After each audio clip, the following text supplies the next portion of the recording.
मित्रों, क्या आप जानते हैं भगवान शिव ने एक साधारण मछुआरन से विवाह क्यों किया? यह कोई सामान्य प्रेम कहानी नहीं, बल्कि एक ऐसी रहस्यमयी घटना है जिसमें शिव पार्वती के अटूट प्रेम, क्रोध के परिणाम और पुनर्मिलन की मार्मिक गाथा छिपी है।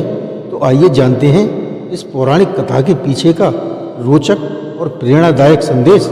तो बने रहें कथा के अंत तक तथा सब्सक्राइब कमेंट करके बेल आइकन दबाना न भूलें और शेयर अवश्य करें। धन्यवाद। नमस्कार, मैं रणबीर सिंह लोटस एंटरटेनमेंट में आपका हार्दिक स्वागत करता हूं। मित्रों, एक बार कैलाश पर्वत पर भगवान शिव अपनी पत्नी पार्वती को ब्रह्मांड के गूढ़ रहस्य समझा रहे थे। पार्वती जिज्ञासु थी और शिव का ज्ञान सुनने में तल्लीन थी, लेकिन शिव का ज्ञान इतना विशाल था कि उनकी व्याख्या सालों तक चलती रही। समय बीतने के साथ पार्वती का ध्यान भी भटकने लगा और उन्हें नींद आ गई। यह देखकर शिव क्रोधित हो गए। उन्होंने पार्वती से कहा, यदि तुम मेरे ज्ञान को महत्व नहीं देती तो तुम्हें पृथ्वी पर जन्म लेकर मछुआरे के घर में रहना पड़ेगा। वहाँ तुम्हें मेहनत और ध्यान केंद्रित करने का सही अर्थ समझ में आएगा। शिव के इन कठोर शब्दों से पार्वती को बड़ा दुख हुआ, लेकिन शिव भी अपने क्रोध पर पछताने लगे। इससे पहले वे कुछ कह पाते, पार्वती जी अदृश्य हो गईं और पृथ्वी पर एक मछुआरे के घर जन्म लिया।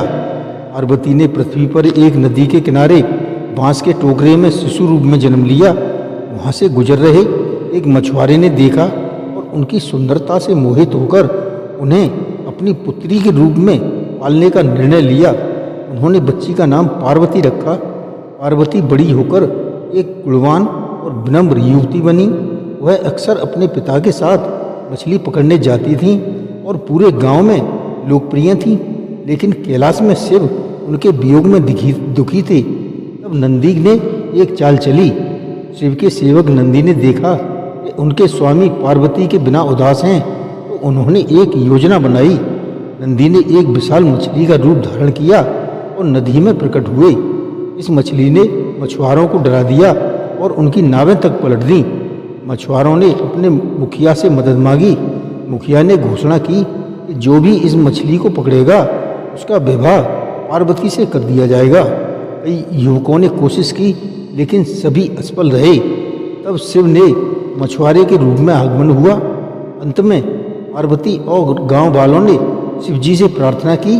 तब शिव ने एक युवा मछुआरे का रूप धारण किया और गांव जा पहुंचे। उन्होंने मछली को आसानी से पकड़ लिया। मुखिया ने अपना वादा निभाया और पार्वती का विवाह उस मछुआरे से कर दिया। विवाह के बाद शिव ने अपना वास्तविक रूप प्रकट किया और पार्वती को वापस कैलाश ले गए। इस तरह उनका पुनर्मिलन हुआ। इस कथा से जुड़े रोचक तथ्य। शिव का क्रोध और उसका परिणाम। शिव का क्रोध भले ही क्षणिक था, लेकिन इसका परिणाम दूरगामी था। यह कथा हमें सिखाती है कि क्रोध में लिए गए निर्णय अक्सर पछतावे का कारण बनते हैं। नंदी की भूमिका। नंदी ने शिव और पार्वती के मिलन के लिए एक चाल चली, जो दर्शाता है कि सच्चे भक्त हमेशा अपने ईश्वर की भलाई के लिए ही प्रयास करते हैं। मछुआरे का जीवन। पार्वती ने मछुआरे के घर जन्म लेकर सादगी और कर्म का महत्व सीखा।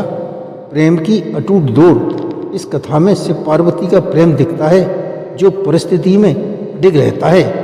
शिव ने पार्वती को मछुआरन के रूप में जन्म लेने का श्राप क्यों दिया?